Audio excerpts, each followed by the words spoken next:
de Goiás, que hoje responde as perguntas dos nossos telespectadores do quadro Bom Dia Responde. Tenente Coronel Divino, nós vamos então direto para uma pergunta gravada nas ruas. Só queria saber, no momento de uma abordagem, o que o policial deve fazer? Bom, na abordagem, o policial ele segue, como já colocamos, normas que a PM já tem, procedimento operacional padrão. Basicamente, é essa a atuação dele. Bem, vamos então agora a uma outra pergunta que foi mandada por e-mail. O Leonardo Barbosa, ele pergunta o seguinte: qual é a reestruturação que está sendo feita na Rotan e por que eles não estão na rua fazendo abordagem, já que na opinião deles eles impõem respeito diante da população. E a Deise Schneider quer saber se, sendo a Polícia Militar uma instituição séria, afinal são mais de 150 anos de tradição, em virtude dos últimos acontecimentos envolvendo os policiais, o que realmente está sendo feito de concreto para punir os envolvidos. Até que ponto a credibilidade da PM foi quebrada com a população? Vamos lá. Primeiro, a primeira pergunta. Diante dos últimos fatos verificados, o comando da corporação entendeu por bem reavaliar os papéis desenvolvidos pelo batalhão de Rotan e, em decorrência disso, até que esses papéis sejam reavaliados, o batalhão de Rotan não estará efetuando as suas atividades de policiamento na rua. Estão prontos no quartel, em havendo uma necessidade de uma atuação, podem sair, mas a princípio, após essa reavaliação de papéis. Quanto às mudanças que estão sendo feitas, o comando da instituição, mesmo antes desses acontecimentos acontecerem, já estava sendo programada mudanças nas legislações, mudanças na reavaliação de doutrinas, enfim, várias mudanças, várias transformações já estavam em andamento e elas acontecerão. Um outro telespectador que não quer se identificar, mas é daqui de Goiânia, ele quer saber o que a PM tem a dizer sobre o acompanhamento psicológico e a reciclagem dos policiais.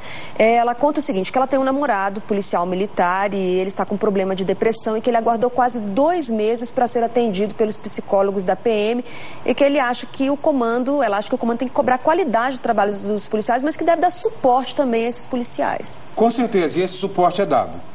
Nós temos um programa de apoio à saúde integral do policial militar. Todos os policiais militares passam por essa avaliação. Eu já passei por essa avaliação. Os policiais que estão na rua também. Mas essa demora de 2 meses que ela relatou aqui não é muito tempo? Veja, existe uma demanda. Cabe, em percebendo essa situação, o comando da unidade, eu cansei de fazer situações como essa. A gente percebe um desvio de conduta, entramos em contato com o departamento de psicologia e ele é atendido de pronto. Porque assim, nesses 2 meses o policial poderia ter tido, sei lá, um surto e ter cometido alguma coisa que não deveria ser o correto, o indicado para o comportamento dele. Sim, né? Com certeza, mas eu reafirmo que nós possuímos psicólogos, assistentes sociais e que estão à disposição dos nossos policiais militares. Ok, vamos à pergunta então da Ana Paula Carneiro. Ela fala o seguinte, que na região ali do terminal do Padre Pelágio, próximo ao Portal Shopping, os moradores de rua assustam trabalhadores que passam por ali a pé, indo para o terminal, que são muitos assaltos, são moradores de rua, que consomem drogas e que ela já abordou a polícia algumas vezes e que o policial disse que nada poderia ser feito porque eles são responsabilidade da assistência social e não da polícia. E ela está questionando se a polícia não deveria estar protegendo o cidadão naquela situação. Com certeza, cabe à Polícia Militar efetuar o policiamento ali naquele local. E cabe também ao município desenvolver ações de políticas públicas que coíbam a permanência dessas pessoas naquele local. Então ele está falhando ao não agir em relação àqueles moradores de rua? Conforme o relato, aí sim, há necessidade da abordagem. Essa abordagem, ela precisa e deverá ser feita.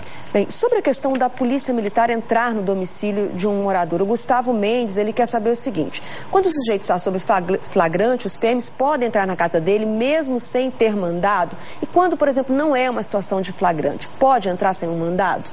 Em havendo situação de flagrante, sim. Em havendo situação, cometeu o crime ou acabou de cometê-lo, pode sim. Nos outros casos, mediante mandado de busca e apreensão. Só nessa situação, sim. Então, né? Tá, ok. Vamos a uma outra pergunta. Geralda de Araújo, de Cristalina, ela enviou uma sugestão.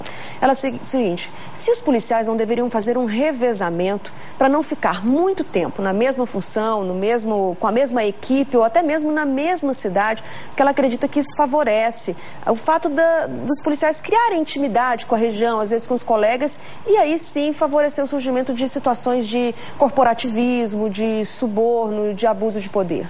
Eu entendo a colocação dela, mas precisamos ver uma outra questão também. A partir do momento em que o policial militar ele está ali há algum tempo, ele passa a se integrar àquela região e passa a conhecer e vivenciar os problemas.